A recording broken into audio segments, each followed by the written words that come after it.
वन्दे बोधमयं नित्यं गुरुं शङ्कररूपिणं यमाश्रितो हि वक्रोऽपि चन्द्रः सर्वत्र वन्द्यते।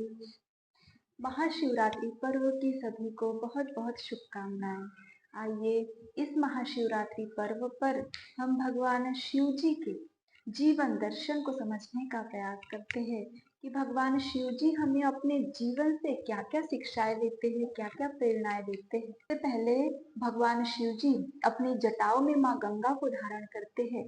हमें पवित्रता का, शांति का संदेश भगवान शिव जी माँ गंगा के माध्यम से प्रदान करते हैं। कपिल मुनि के श्राप से राजा सगर के 60,000 पुत्र जलकर भस्म हो गए थे। तब सगर वंश के प्रतापी राजा हुए भगीरथ। राजा भगीरथ ने कठोर तपस्या की, अथक प्रयास किया और स्वर्ग से माँ गंगा को इस भू पर लाया। लेकिन माँ गंगा का वेग बहुत अधिक था। यदि माँ गंगा उसी वेग से धरती पर आ जाती तो इस धरती के 2 टुकड़े हो जाते। तब राजा भगीरथ ने भगवान शिव जी को प्रसन्न किया। तब भगवान शिव जी ने अपनी जटाओं में माँ गंगा को धारण किया, जिससे सफलतापूर्वक माँ गंगा इस भूमंडल पर अवतरित हुई। तब से भगवान शिव जी की जटाओं से माँ गंगा प्रवाहित होती है, अविरल रूप से बहती है और भगवान शिव जी माँ गंगा के माध्यम से हमें पवित्रता का संदेश देते हैं। हम सदैव पवित्र रहे, अपने मन को पवित्र रखें, क्योंकि भगवान को पवित्र मन और पवित्र अंतःकरण बड़ा पसंद है। कहा जाता है, निर्मल मन जन सो मोहि पावा, मोहि कपट छल छिद्र न भावा। इसलिए हमारा अंतःकरण, हमारा मन पवित्र हो, ये प्रेरणा भगवान शिव जी हमें माँ गंगा जी के माध्यम से प्रदान करते हैं। भगवान शिव जी के मस्तक पर अर्धचंद्र होता है, जो शांति का प्रतीक होता है, शीतलता का प्रतीक होता है। भगवान शिव जी हमें शिक्षा देते हैं, प्रेरणा देते हैं कि हमारा मस्तक सदैव शांत रहे, शीतल रहे, इसमें किसी भी प्रकार का आवेश प्रवेश न करने पाए। क्या होता है, हम घर में रहते हैं, परिवार में रहते हैं, तो छोटी छोटी बातें कुछ ऐसी हो जाती है, लड़ाई झगड़ा हो जाता है, जिससे हमें बहुत जल्दी गुस्सा आ जाता है, क्रोध आ जाता है, हम आवेश में आ जाते हैं, हमारा मस्तक गर्म हो जाता है। लेकिन भगवान शिव जी हमें चंद्रमा के माध्यम से शिक्षा देते हैं कि हमारा मस्तक सदैव शांत रहे, हम अपने मस्तक को शीतल बनाकर रखें। यही चंद्रमा की शिक्षा होती है, प्रेरणा होती है। और भगवान शिव जी अपने गले में सर्प को धारण करते हैं, हमें प्रेरणा देते हैं कि यदि हमारे जीवन में किसी प्रकार के विषैले तत्व आ जाए तो हम उनसे भी प्रेम पूर्वक, स्नेह पूर्वक व्यवहार करें। ये प्रेरणा हमें सर्प के माध्यम से प्रदान करते हैं। एक बार सर्प जो है वो भगवान शंकर जी के पास गया और प्रार्थना करने लगा कि हे भगवान, आपने मुझे योनि दी थी तो सर्प की योनि दी, मुझे अपने पूरे शरीर को घिसकर चलना पड़ता है और यदि धरती का मनुष्य मुझे कहीं देख ले तो डंडा लेकर मुझे मारने के लिए दौड़ता है, मैं बड़ा दुखी हूँ, परेशान हूँ। तब भगवान शिव जी कहते हैं, तुम चिंता मत करो, मैं तुम्हें अपने गले का हार बनाऊंगा।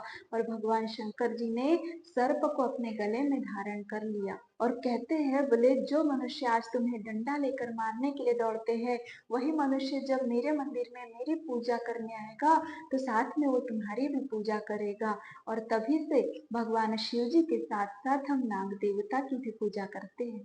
एक बार बिच्छू भगवान शिव जी के पास गया, कहता है, भगवान आपने योनि भी दी तो बिच्छू की दी, जब कहीं इस धरती के मनुष्य को दिख जाओ तो पत्थर लेकर मारने दौड़ता है। तब भगवान शंकर कहते हैं, तुम भी चिंता मत करो, मैं तुम्हें अपने कान का कुंडल बनाऊंगा। और बिच्छू को भगवान शंकर जी ने अपने कान का कुंडल बना लिया। जिन जिन लोगों को संसार ठुकराता है, भगवान महाकाल उन लोगों को अपना बना लेते हैं। शिव जी का वाहन है नंदी, बैल। नंदी है परिश्रम का प्रतीक, मेहनत का प्रतीक। भगवान शिव जी हमें अपने वाहन के माध्यम से शिक्षा देते हैं कि हम जीवन में निरंतर परिश्रम करें, मेहनत करें, कड़ी मेहनत करें। क्योंकि भगवान किनकी सहायता करते हैं? भगवान केवल उन लोगों की सहायता करते हैं जो अपनी सहायता आप करने को तत्पर रहते हैं। इसलिए हम निरंतर मेहनत करें, परिश्रम करें। ये प्रेरणा भगवान शिव जी हमें अपने वाहन के माध्यम से, नंदी के माध्यम से देते हैं। भगवान शिव जी अपने पूरे शरीर पर भस्म लगाकर रखते हैं। वे हमें प्रेरणा देते हैं कि ये जीवन क्षण भंगुर है, ये शरीर क्षण भंगुर है, किसी भी क्षण हमारा यह शरीर अस्थियों में बदल सकता है। इसलिए हम जीवन के साथ साथ मृत्यु को भी याद रखें। ये प्रेरणा देने के लिए भगवान अपने शरीर पर भस्म को धारण करते हैं। अब मरने के बाद हमारे शरीर की भस्म बनेगी या राख बनेगी, ये भी बड़ा महत्वपूर्ण प्रश्न है। जो मनुष्य साधारण स्तर का जीवन जीता है, अपने स्वार्थ के लिए जीवन जीता है, केवल अपने तक सीमित रहता है, उसे दुनिया से समाज से मतलब नहीं होता, केवल स्वार्थ में जीता है, उस व्यक्ति के शरीर की राख बनती है। लेकिन जो व्यक्ति परमार्थी होता है, निरंतर परहित चिंतन में लगा रहता है, लोकहित की बात निरंतर करता है, ऐसे व्यक्तियों के शरीर की भस्म बनती है। जितने भी महामानव दुनिया में हुए, महापुरुष दुनिया में हुए, संत समाज सुधारक हुए, उन सभी के शरीर की भस्म बनी। जब परम पूज्य गुरुदेव का अंतिम संस्कार हुआ तो लोगों ने उनके शरीर की भस्म को अपने साथ लेकर गए और उस स्थान पर बहुत गहरा गड्ढा हो गया। लोग खोद खोद कर भस्म को लेकर जाते थे और बड़े सम्मान के साथ अपने मस्तक पर धारण करते थे। वास्तव में हमारे शरीर की भस्म बने तो यह मानव जीवन सच्चे अर्थों में सार्थक बनता है। यही शिक्षा देने के लिए भगवान शिव जी भस्म को धारण करते हैं। भगवान शिव जी का निवास स्थान है मरघट। भगवान शिव जी मरघट में निवास करते हैं। वे हमें शिक्षा देते हैं कि हम जन्म के साथ मृत्यु को भी याद रखें। लेकिन आज के समय में हमें सब कुछ याद है। हमें आज खाना याद है, पीना याद है, सोना याद है, उठना याद है, जागना याद है, फायदा याद है, नुकसान याद है, सब कुछ याद है। लेकिन हम मृत्यु को आज भूल गए। जिस प्रकार दिन के बाद रात का आना सुनिश्चित है, उसी प्रकार जन्म के बाद मृत्यु का होना भी सुनिश्चित है। यही शिक्षा देने के लिए भगवान शिव जी मरघट में निवास करते हैं। और भगवान शिव जी विषपान करते हैं। जब समुद्र मंथन से 14 रत्न निकले, सभी देवताओं ने एक एक रत्न ले लिया। पीछे लाइन में भगवान शिव जी भी खड़े थे कि कुछ बचे तो मैं भी ले लूं। लेकिन अंत में वह समुद्र मंथन से हलाहल विष निकलने लगा, जिसे देखकर सभी देवतागण पीछे हट गए। लेकिन उस चुनौती का सामना भगवान शिव जी ने किया।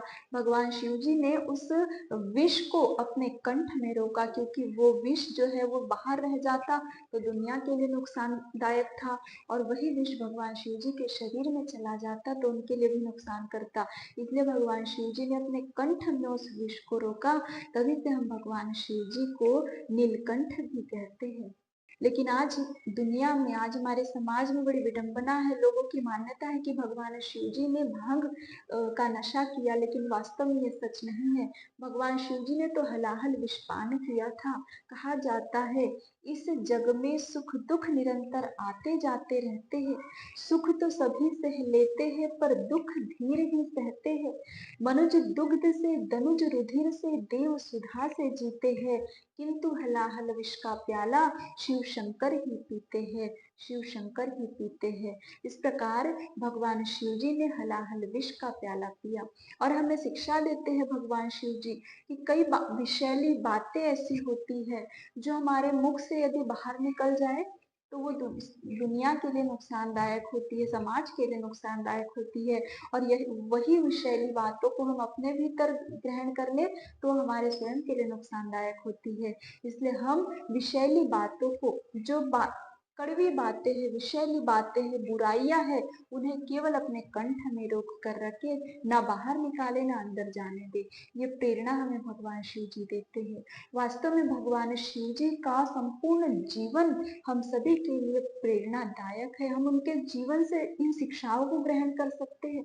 और भगवान शिव जी का जो परिवार है वो देव परिवार कहलाता है, आदर्श परिवार कहलाता है। हम जानते हैं माता पार्वती का वाहन क्या है? सिंह। माँ पार्वती सिंह पर विराजित होती है।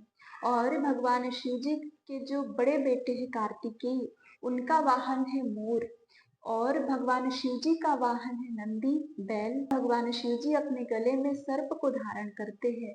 हम जानते हैं प्रकृति में क्या मान्यता है कि सिंह और बैल, इनका आपस में वैर होता है, इनके आपस में दुश्मनी होती है। और मोर और सर्प इनकी आपस में दुश्मनी होती है, लेकिन ये सभी के सभी जीव भी भगवान शिव जी के परिवार में एक साथ स्नेह से रहते हैं, प्रेम से रहते हैं, आत्मीयता से रहते हैं। तो में भगवान शिव जी हमें अपने परिवार के माध्यम से भी शिक्षा देते हैं कि किसी भी तरह के लोगों से हम बैर ना करें, किसी भी प्रकार की दुश्मनी हम मोल ना ले, बल्कि हम सभी के साथ मित्रवत व्यवहार रखें, सभी के साथ प्रेम पूर्वक रहे, आदर पूर्वक रहे। यही प्रेरणा भगवान शिव जी अपने आदर्श परिवार के माध्यम से, देव परिवार के माध्यम से हमें देते हैं। आइए इस शिवरात्रि पर हम भगवान शिव जी के और भगवान शिव जी के आदर्श परिवार की ये जो शिक्षाएं हैं, प्रेरणाएं हैं, इन्हें हम अपने जीवन में, अपने परिवार में, अपने कुटुंब में, अपने समाज में इन सूत्रों को हम अपनाएं और अपने जीवन को धन्य बनाएं। ओम नमः शिवाय।